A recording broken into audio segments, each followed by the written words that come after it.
السلام عليكم ورحمة الله تعالى وبركاته أصحابتنا عاجعلنا هاي وايدين سلاني ميل walba adduunka dacaladiisa aad ka joogtaan mar kale ku soo dhawaada barnaamijkeena faaqidaada ciyaaraha qodobada aynu kugu haynana waxaa ka mid ah waxaa caawa iyo xaliba la dheelay horyaalada shanta qaaradood ee Yurub gaar ahaan Ingiriiska, Isbaanishka, Faransiiska, Talyaaniga iyo Jarmalkaba aanu ku bilowna ciyaar xiiso iyo xamaasad badneed oo la wada sugayay ay wada dheelaayeen labada koox ee xifaalta ka dhaxeeya ee Manchester United iyo kooxda Liverpool ayaa gabi ahaanba si rasmi ah loo kansalay horyaalka Premier League ka tirsaneed fiidnimadii caawa dhex mari lahayd kooxaha Manchester United iyo kooxda Liverpool kadib markii taageerayaal kooxda martida loo ahaa taageerayaasha Manchester United oo qorshahoodu ahaa in ay mudaharaad ka sameeyaan garoonka dhexdiisa qoyska kooxda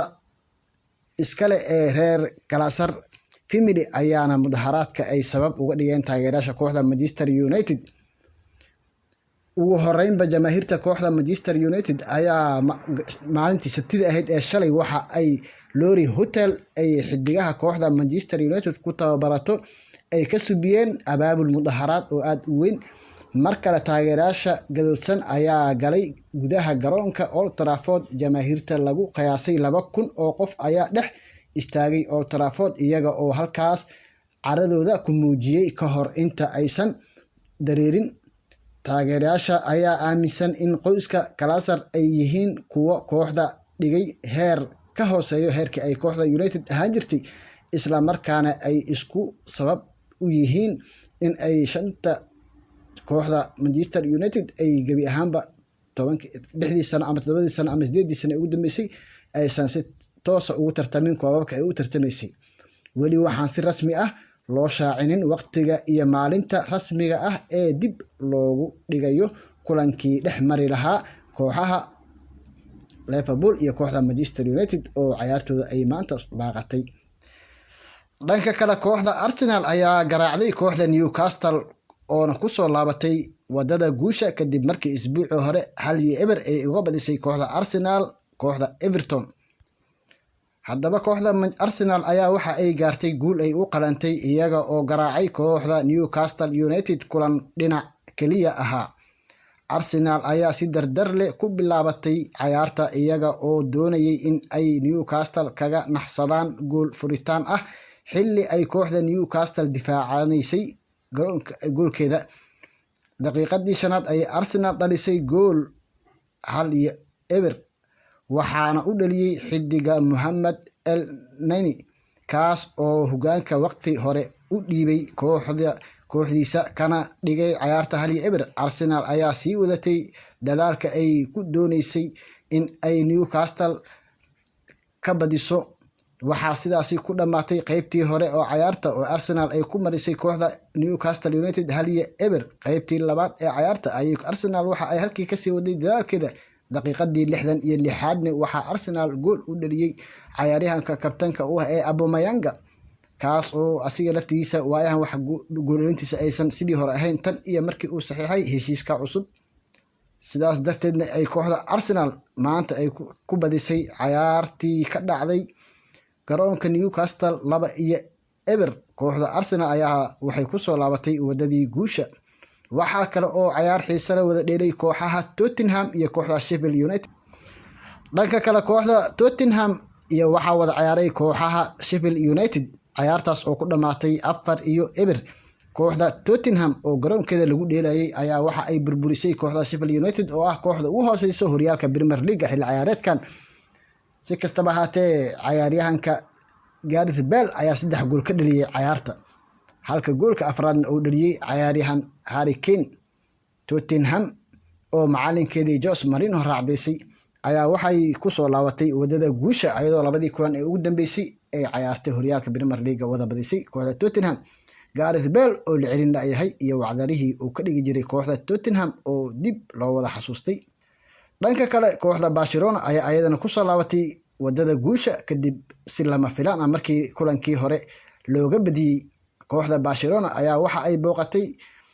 garoonka kooxda Valencia ay ku ciyaarto halkaas oo ciyaarteedii ku soo dhamaatay 3-2 kabtan Leo Messi ayaa 3 gool u dhaliyay kooxda Barcelona kooxda Barcelona iyo Valencia ayaa waxa ay dheeleen kulan xiiso lahaa ayadoo horyaalka Isbaanishka uu marayo meel xasaasi ah 4 kulanna ay ka hartay wixii caawa ka dambeeyo ayadoo afarta koox ee ugu sareeya horyaalkana ay dhammaantood laba dhibic uun kala sareeyaan. haddaba qaybtii labaad ee ciyaarta ayaa waxaa lagu kala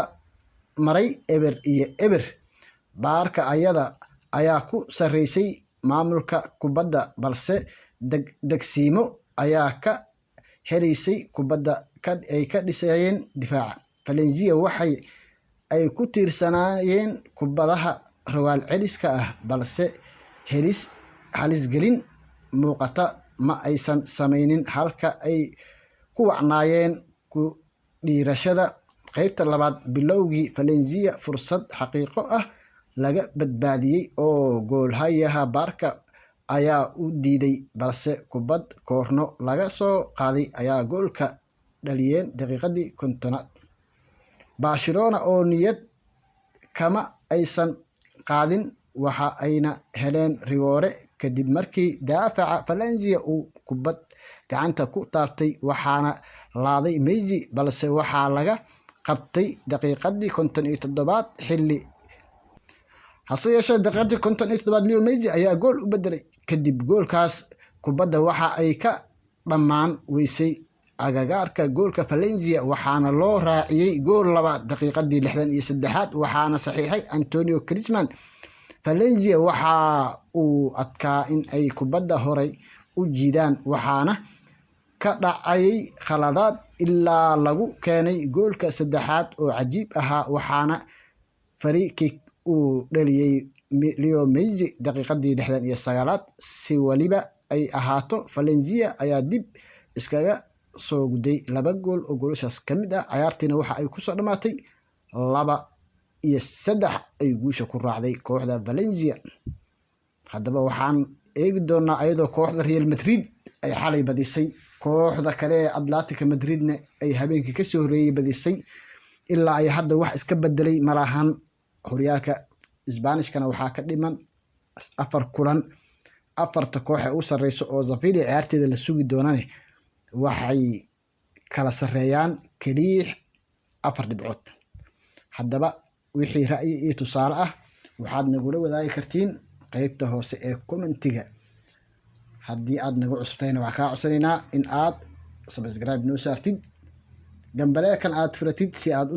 u noqotid dhageystaha ugu horeeya ee na dhageysto.